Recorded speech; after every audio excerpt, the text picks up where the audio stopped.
Welcome to my YouTube channel. Today I will show you an epic science fiction movie from 2009. Title: Avatar. Spoiler ahead, watch out. The film begins with a wide-angle image far above the tree line of a lush, verdant jungle. A succession of pictures of Jake Sully, Sam Worthington, a disabled war veteran and former Marine, is intercut. He awakens on a massive spaceship en route to Pandora, a densely wooded Earth-like moon orbiting Polyphemus, a massive blue planet akin to Jupiter. He is one of several travelers who have awakened after nearly 6 years of cryosleep en route to Pandora. As he drifts out of his sleeping pod in 0G, he is attended to by the ship's crew. He unlocks his locker, which is labeled Sully T. Jake tells us that he has a murdered twin brother, Tom, who was to be part of a high-level initiative controlled by corporate and military planners to research Pandora's environment and population. Because Jake and his brother are genetically identical, he was provided with a once-in-a-lifetime opportunity: take up his brother's contract with a corporate military corporation and go light years away to a hitherto unseen world, Pandora's.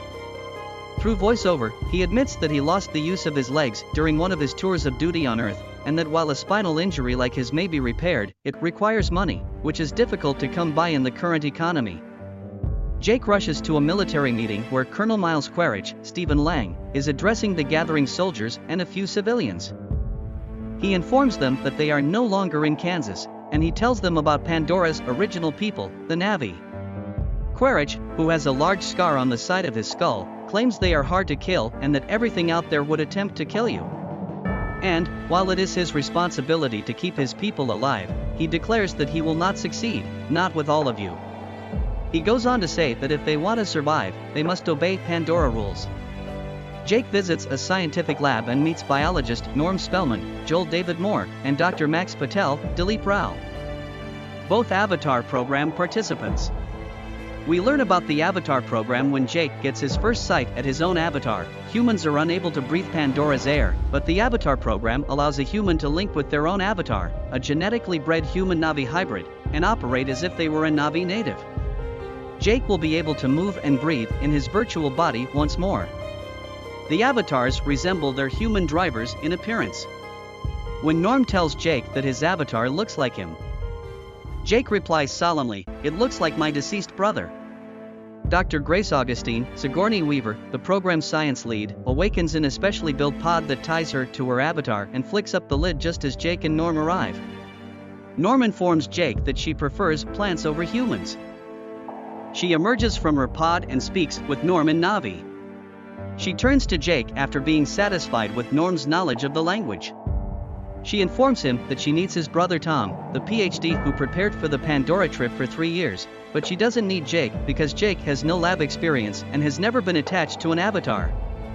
Jake attempts to indicate that he is a quick learner, but Grace is unimpressed. Grace rushes off to the control room of the facility to meet Parker Selfridge, Giovanni Ribisi, the base commander and representative for the Resources Development Administration, RDA, a company that governs all military and civilian workers on the colony. He informs her that Jake will be her team's security escort while on the planet's surface. Grace informs Parker that she requires a researcher, not a jarhead dropout. She doubts Jake can help her with her botanical studies. Parker responds, stating that he disagrees and that they lucked out with Jake because he is a perfect genetic match for his twin brother's avatar. They can use his military skills in an avatar body toward the overall goal of the operation, mining the mineral unobtainium, a potent source of energy that sells for many millions of dollars per kilo and can bring cheap power back to a dying Earth. Parker advises Grace that one method to assist achieve this goal is to win the hearts and minds of the Indians and get their. Grace claims that the soldiers murdered numerous Na'vi under the guise of Selfridges to use his legs again, or he is ultimately persuaded to relax. Jake examines his neural queue, a lengthy appendage that resembles a hair braid, before falling asleep. A clump of concealed tendrils is at the end of his queue. When the avatar falls asleep, the bond is severed, and Jake wakes. Later, Jake meets Trudy Chacon, Michelle Rodriguez, a former Marine pilot with whom he will spend many weeks acclimating to his avatar and exploring Pandora. Jake will be the door gunner on her team. Jake meets with Colonel Quaritch, who is weightlifting. The colonel informs Jake that he has reviewed his military record and is impressed by what he did on several of his deployments, including one in Venezuela.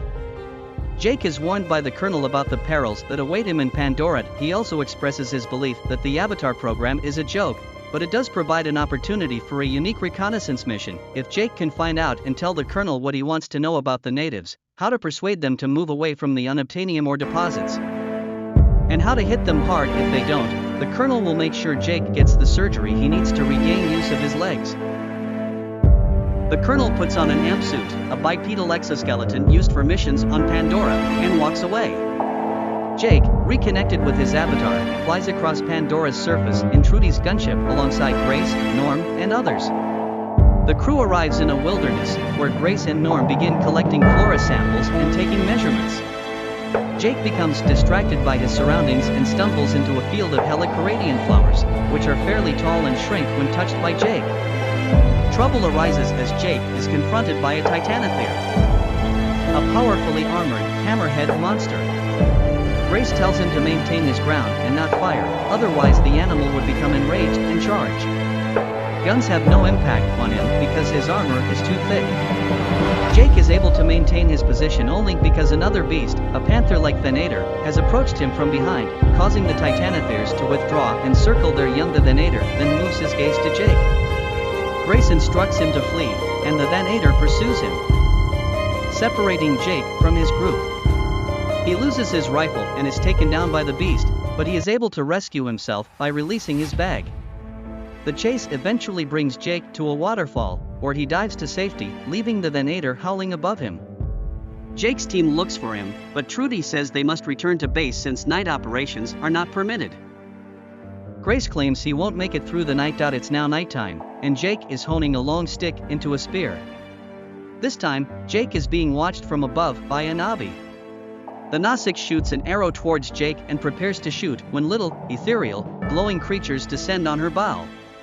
We later discover that they are extremely pure spirits, also known as the Seeds of Iwa, the all-powerful Navi's deity. The archer withdraws. Jake is being pursued by a pack of viper wolves. He immerses the tip of his spear in a flammable pitch-like substance. He fires the end and uses it as a torch against the viper wolves, who surround him with their fangs bared in jaws snarling. The animals assault Jake. He fights back, killing several before being overpowered by others. The archer who had been watching Jake joins the fight on his side. She kills some viper wolves and drives the others away. She lovingly puts several sobbing injured animals out of their pain and prays for them. Jake tries to thank her for assisting him in repelling the intruders. She scorns his thanks and tells him that everything is his fault, that they did not have to die, and that he should go back to where he came from. Jake inquires as to whether she feels this way and why she assisted him. "You have a big heart. Have no worry," she elaborates. "But you're dumb." Jake seeks to follow his savior up into a tree, asks for her assistance, and expresses his want to learn. He is disgusted and instructed to return, since sky people cannot be taught. The Iwa seeds resurface and begin to land on the frightened Jake. He inquires as to what they are. "Very pure spirits," she responds, and Jake is engulfed in them, leaving an effect on his friend. When the seeds float away, she relents and invites him to accompany her. Jake is killed by a Buolo thrown by an Omatakayan warrior patrol as he tries to catch up with his savior, Neytiri, Zoe Saldana. Sute, Les Alonso, the next in line to the throne and the man Neytiri is intended to marry, is their commander. "There has been a sign from Iwa," Neytiri says, stopping them from hurting Jake. Sute orders his troops to deliver him to Tashik, father, roughly spelled, and Iwa, mother. Jake is introduced to Neytiri's parents, the tribe's king and queen, Itukan, West Studi, and Moat, CCH Pounder. Jake informs the elders that he is a warrior, a dreamwalker, and that he wishes to learn from them. Moat pricks Jake's chest and tastes his blood, declaring that it is Iwa's desire for him to live with the Omatakea and for Neytiri, however reluctantly, to teach him their ways and customs. Jake is transported to his bed after a traditional gathering, a leaf high up in the home tree that encircles him like a cocoon. Human Jake gets reawakened as he falls asleep. Morning chow, all the scientists, including Grace, are listening intently to what Jake says. Norm is disappointed and depressed. He was Grace's first pick to bond with the Omaticaya. Jake has won over the military and corporate representatives.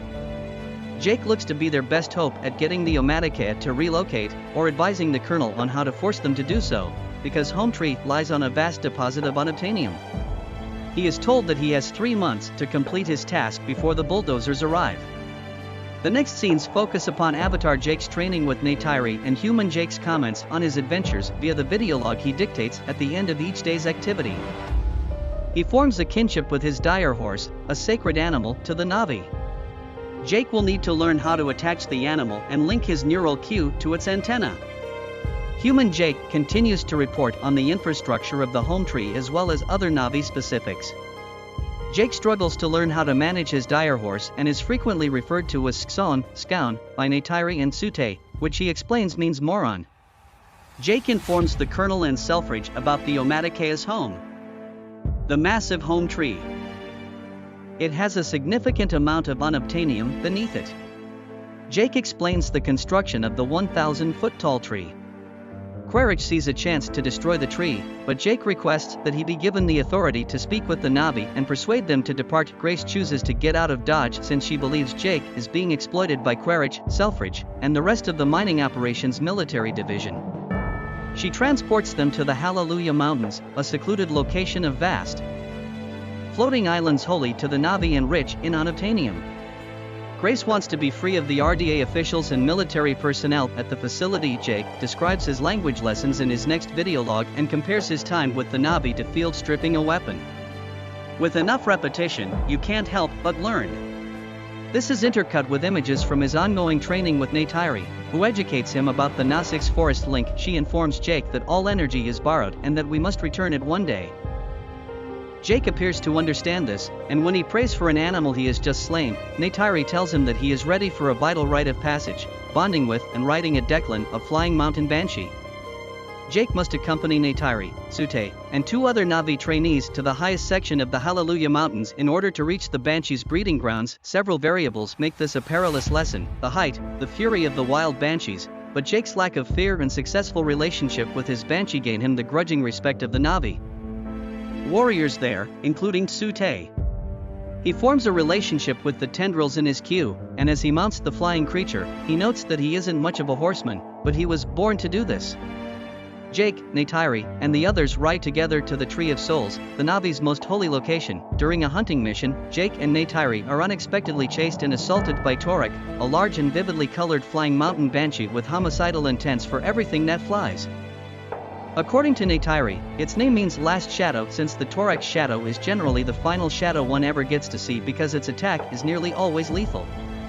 Back at Home Tree, Neytiri shows Jake the bones of a previous Torek. She informs him that the last person to ride a Torek was her grandpa's grandfather, who used the horse to bring the 5 Na'vi tribes together at a difficult period.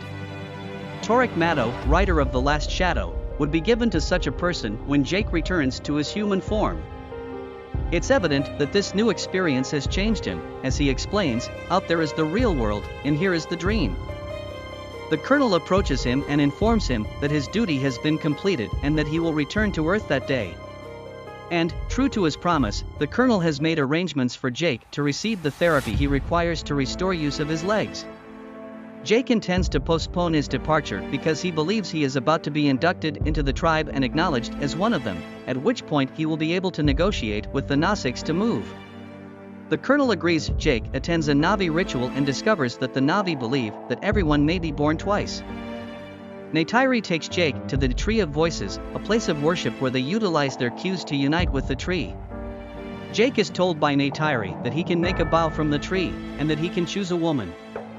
Jake informs Neytiri that he has already chosen her, and she responds that she has also chosen him. Jake wakes up in the lab after they sleep together under the tree. Neytiri is awakened in the morning by falling trees, followed by the presence of bulldozers. As the jungle crumbles around Neytiri, who is pulling and carrying Jake to safety, soldiers advance. Jake is preparing to join with his avatar at their isolated location, and when he finally awakens, he gets aboard one of the bulldozers and attempts to stop it, eventually breaking its camera system and attracting gunfire. Other Na'vi warriors arrive, and the colonel, who is watching movies back at the base, identifies Jake in his avatar form as the one who attempted to thwart their mission. The bulldozers continue their work, destroying the precious site, the Na'vi desire war on Home Tree. Grace and Jake are opposed to it. There is a heated argument. Sute attempts to murder Jake after learning that Jake and Neytiri are bonded for life while he and Neytiri were engaged. Jake asserts that he is a Na'vi and so has the right to speak. The ties between Grace and Jake's avatars and their physical selves are abruptly severed by the infuriated colonel, who arrests Jake for attempting to halt the bulldozers. Grace and Jake are up against RDA and military brass. Grace reveals that Pandora's trees form a network with more cerebral connections than the human brain, and that the Nasics can access it. As a result, the Omaticaya will never leave Home Tree again. Parker and the colonel talk about their alternatives. He plans to launch an attack on Home Tree and use gas bombs to drive the Na'vi away. Jake requests permission to return to the Omaticaya and persuade them to leave, and he is given 1 hour to do so. Jake and Grace are not invited to return. Jake is rejected by Neytiri.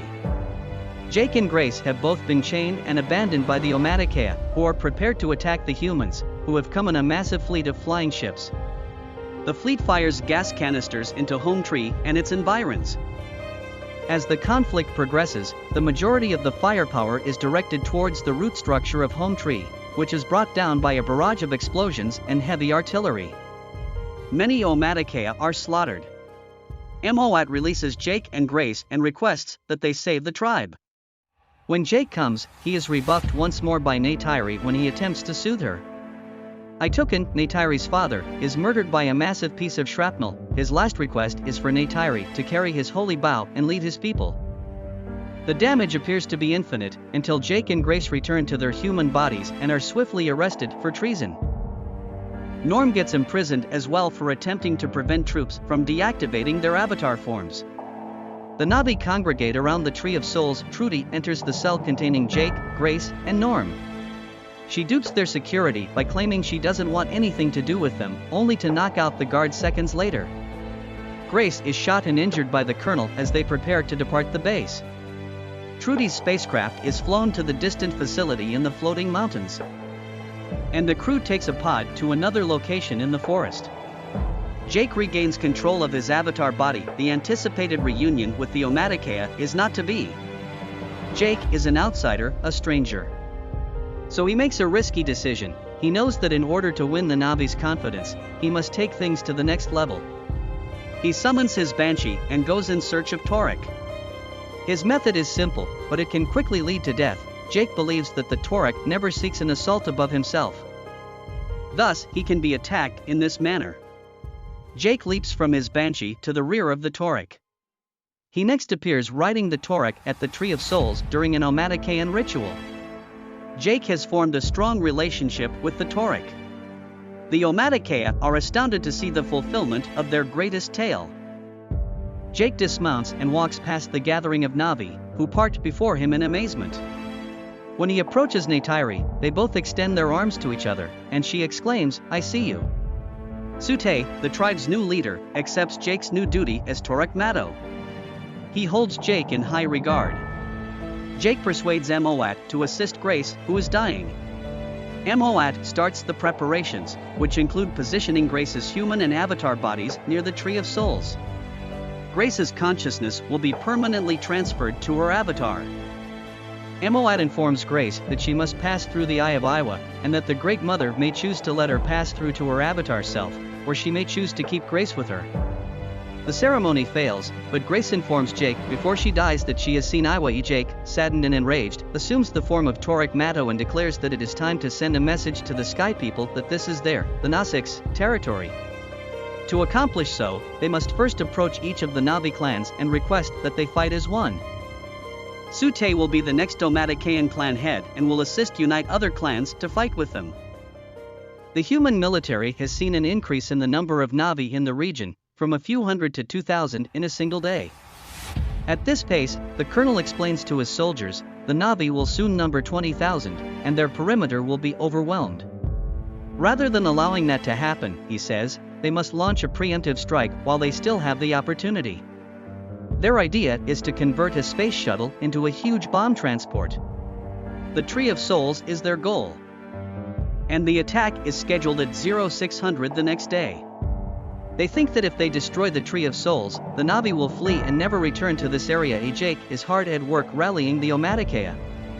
He uses his power to join with the Tree of Souls and begs Iwa to investigate Grace's memories, emphasizing that people destroyed their mother, Earth, the entity that preserves the balance of life. Neytiri comes and informs Jake that Iwa is impartial. Quaritch amasses his fleet, mostly to guard the Valkyrie shuttle. The bomb ship and the Armada are making their way toward the Tree of Souls. The combined Na'vi force begins to descend from the skies and land. Jake, Tsute, and other warriors engage in combat with military aircraft, mostly Scorpion attack ships. On both sides, casualties are mounting. The gunships have unrivaled firepower, but they are no match for the Declans, who capture them and smash them together. Colonel Quaritch's Dragonfly ship pursues and shoots at Jake, who is riding a Torek. Trudy arrives and fires on the Colonel's command ship. Neytiri's Banshee is shot down and killed. Norm's avatar is fatally wounded and transforms back into a human. Tsute attempts to take on the bomb ship but is killed in the attempt, and Trudy perishes when her ship is sunk by. Neytiri stands on the ground and observes this happening. Jake tries to get in touch with Tsute and fails, as does his attempt to get in touch with Trudy. The bomb ship approaches the Tree of Souls. In the meanwhile, Jake instructs Neytiri to leave the fight through communicator. A battalion of Titanotheres, Pandora's massively armored dinosaur-like beasts, appears and attacks the Earth soldiers through what remains of the surrounding forest. They easily annihilated troops and soldiers wearing amp suits. Neytiri rejoins the fight, overjoyed that Iwa has heard Jake's appeal for aid, with many other Pandoran species following her. When a Thanator approaches nearby, it bows submissively to her. As the military's ground forces flee in confusion, Jake and his Torek go to the skies to fight the bomb ship. Jake grenades the bomb ship as he approaches from above. It bursts into flames and explodes far away from the Tree of Souls. Jake also detonates bombs in susceptible areas of the command ship. It starts to burn and dies. Colonel Quaritch dons an amp suit and leaps off the command ship before it explodes in a ball of flames. Grace has put up a makeshift camp for him. Jake is inside his avatar pod at the camp. Quaritch, intent on killing Jake, is immediately assaulted by a Thanator with whom Neytiri had formed a relationship and rode to the location. The Colonel destroys the Thanator using his amp suit, trapping Neytiri beneath it. Jake appears in his avatar before the Colonel gets a chance to assassinate Neytiri. The Colonel fights in his amp suit, while Jake fights as his avatar, armed simply with a piece of pipe. When Jake breaks the suit's plastic canopy, the Colonel rips it off, puts on a breathing mask, and asks Jake how it feels to have betrayed his people before moving off toward the structures that hold the pods. "Do you believe you're one of them?" "Time to wake up," he teases, slamming into the mobile lab as he searches for Jake's pod with the intention of killing both it and the human Jake within. The conflict continues. Jake is hung from his line in front of the Colonel after being captured by an amp suit arm. Neytiri has nearly achieved freedom in the meanwhile. The Colonel draws Jake closer to him and pulls out his knife, preparing to cut Jake's throat. Neytiri suddenly fires an arrow at the Colonel, impaling him in the middle of his chest. The Colonel is shaken and unable to resume his assault on Jake. Neytiri's second arrow connects with the first. It knocks the Colonel dressed in the amp suit to the ground. However, the facility has suffered significant damage and is now seeping into the planet's deadly atmosphere. Human Jake is awake but having problems breathing and putting on a mask. Neytiri appears and assists Jake in putting on his mask. "I see you," she whispers, cradling human Jake. It's the first time they've seen each other in person. Most of the remaining humans are being herded back to Hell's Gate and put aboard a shuttle to be flown back to Earth, but a few Earthlings, including Norm and Dr. Patel, are invited to stay on Pandora. In his farewell video log, Jake says goodbye and tells us that he has decided to permanently transfer his mind to his avatar. Jake awakens in his avatar with Neytiri keeping watch over him after passing through the Eye of Iwa in a ritual akin to that of Grace. Thank you for watching and do not forget to subscribe my channel.